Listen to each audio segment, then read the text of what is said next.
কেন্দ্রীয় বাজেট পেশ করার পর যেখানে ভারত সরকার ভারতীয় সেনাবাহিনীর আধুনিকরণকে সর্বোচ্চ অগ্রাধিকার দিয়েছে, তেমনি এই বাজেটের মাধ্যমে কিছু ভারত বিরোধী দেশকে বেশ ভালো শিক্ষা দিয়েছে।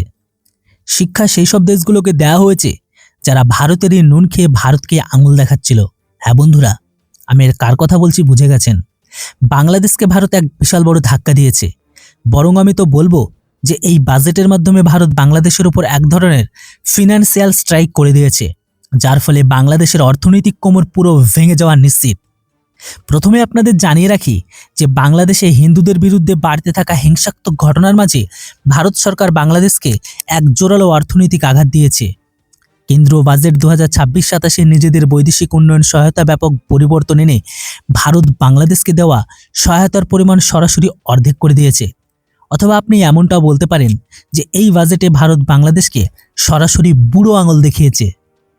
আপনাদের তথ্যের জন্য জানিয়ে রাখি যে আগে ভারতের বৈদেশিক সহায়তা বাংলাদেশকে 120 কোটি টাকা বা তার চেয়েও বেশি আর্থিক সাহায্য হিসাবে দেওয়া হতো, কিন্তু এখন তা কমিয়ে মাত্র 60 কোটি টাকা করে দেওয়া হয়েছে।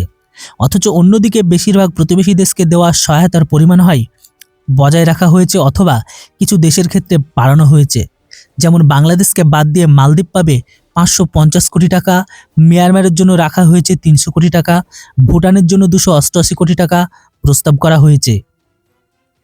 তো অন্যদিকে আফগানিস্তান অর্থাৎ তালিবানের আর্থিক বাজেট 3 গুণ বৃদ্ধি করে আফগানিস্তানের জন্য আর্থিক সহায়তা 50 কোটি থেকে বাড়িয়ে সরাসরি 150 কোটি টাকা করে দেওয়া হয়েছে। অর্থাৎ ভারত, বাংলাদেশ, মালদ্বীপ, নেপাল এমনকি শ্রীলঙ্কার আর্থিক বাজেট কমিয়ে দিয়েছে। তো অন্যদিকে ভুটান, তালিবান, মঙ্গোলিয়া, মরিশাসের মতো দেশগুলোর বাজেট 2 থেকে 10 গুণ পর্যন্ত বাড়িয়ে দিয়েছে। সোজা কথা হলো যে দেশগুলো ভারতের সাথে আছে তাদের উপর ভারত দুহাত ভরে টাকা ঢেলেছে, আর যারা ভারতের বিরুদ্ধে আছে তাদের ঝুলি খালি রাখা হয়েছে। বিশেষ করে ভারত বাংলাদেশকে অনেক বড় ধাক্কা দিয়েছে। শুধু যে তার বাজেট অর্ধেক করে দিয়েছে তাই নয়, বরং ভারত এখন এমটিপি মানে মেগা টেক্সটাইল পার্কের ঘোষণা করে দিয়েছে, যার ফলে ভারত সরাসরি বাংলাদেশের মেরুদণ্ডে আঘাত করেছে। আসলে কেন্দ্রীয় বাজেট 2026-এ ভারত দেশের টেক্সটাইল বা কাপড় শিল্পকে বুস্ট দেওয়ার জন্য বড় ঘোষণা করেছে। ভারত এখন চ্যালেঞ্জ মোডে এমটিপি অর্থাৎ মেগা টেক্সটাইল পার্ক তৈরি করা হবে। মানে ভারত এখন বাংলাদেশের কাপড় শিল্পের বিপরীতে নিজেদের টেক্সটাইল মার্কেটকে আরও উন্নত করার ঘোষণা করে দিয়েছে। আপনারা সবাই জানেন যে ভারতের পাশে অবস্থিত বাংলাদেশের কাপড় শিল্প ভারতের অভ্যন্তরীণ টেক্সটাইল শিল্পের জন্য সবসময় চ্যালেঞ্জ তৈরি করে এসেছে। বাংলাদেশের যতক্ষণ ভারত সমর্থিত সরকার ছিল ততক্ষণ ভারতের প্রতিবেশী ধর্ম পালন করে এই ক্ষতি সহ্য করেছে। কিন্তু এখন বাংলাদেশের মোহাম্মদ ইউনূস চাচার সরকার একটু বেশি রং দেখাতে শুরু করেছে। তাই ভারত সরকারও বাংলাদেশের তুলনায় ভারতের কাপড়ের বাজারকে আরও আকর্ষণীয় করে তোলার রণকৌশল ঘোষণা করেছে। এর জন্য কেন্দ্র সরকার silk production, machinery support, handloom, handicraft programme এমনকি টেক্সটাইল সেক্টরে স্কিল ডেভেলপমেন্টের ঘোষণা করেছে। এছাড়া লেবার ইন্টেন্সিভ টেক্সটাইল সেক্টরের জন্য একটি মজবুত পলিসির উপর জোর দেওয়া হয়েছে, যার উদ্দেশ্য হলো আত্মনির্ভরতা, কর্মসংস্থান, উদ্ভাবন এমনকি গ্লোবাল কম্পিটিশনকে উৎসাহিত করা। ভারতের ঠিক এটাই উদ্দেশ্য যে কোনোভাবেই হোক ইউরোপ এমনকি বাংলাদেশি কাপড়ের বদলে ভারতীয় কাপড়কে বিক্রি করা। হয়তো আপনাদের জানাই নেই, কিন্তু বাংলাদেশ প্রতি বছর ইউরোপে $30 বিলিয়ন কাপড় বিক্রি করে, যেখানে ভারত মাত্র $4 বিলিয়ন।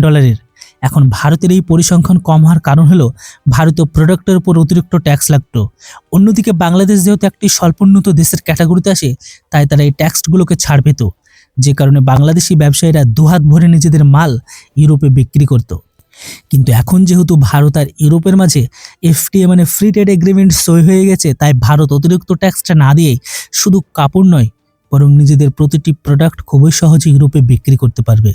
আর এটাই বাংলাদেশের জন্য চিন্তার কারণ হয়ে দাঁড়িয়েছে, কারণ বাংলাদেশের প্রায় 80% আয় গার্মেন্টস বা পোশাক খাতের উপর টিকে আছে এবং বাংলাদেশের প্রধান বাজার হলো ইউরোপ এবং আমেরিকা। এমন পরিস্থিতিতে যখন ইউরোপ ভারতীয় কাপড় আসতে শুরু করবে, তখন বাংলাদেশি কাপড়ের চাহিদা নিজে থেকেই কমে যাবে। এক কথায় বলতে গেলে ভারত বাংলাদেশের মেরুদণ্ডেই সোজা আঘাত করেছে, অর্থাৎ বাজেটও কমিয়ে দিয়েছে, এখন বাংলাদেশের গার্মেন্টস ব্যবসাও কমিয়ে দিচ্ছে। তো আপনি বলেন, ভারত বাংলাদেশের বাজেট কমিয়ে ঠিক করেছে নাকি ভুল? নিচে কমেন্ট করে নিজেদের মতামত অবশ্যই নিচে লিখে জানান। আর হ্যাঁ, ভিডিও আর ইনফরমেশন ভালো লাগলে অবশ্যই চ্যানেলটিকে সাবস্ক্রাইব করুন। Thanks for watching. জয় হিন্দ, বন্দে মাতরম।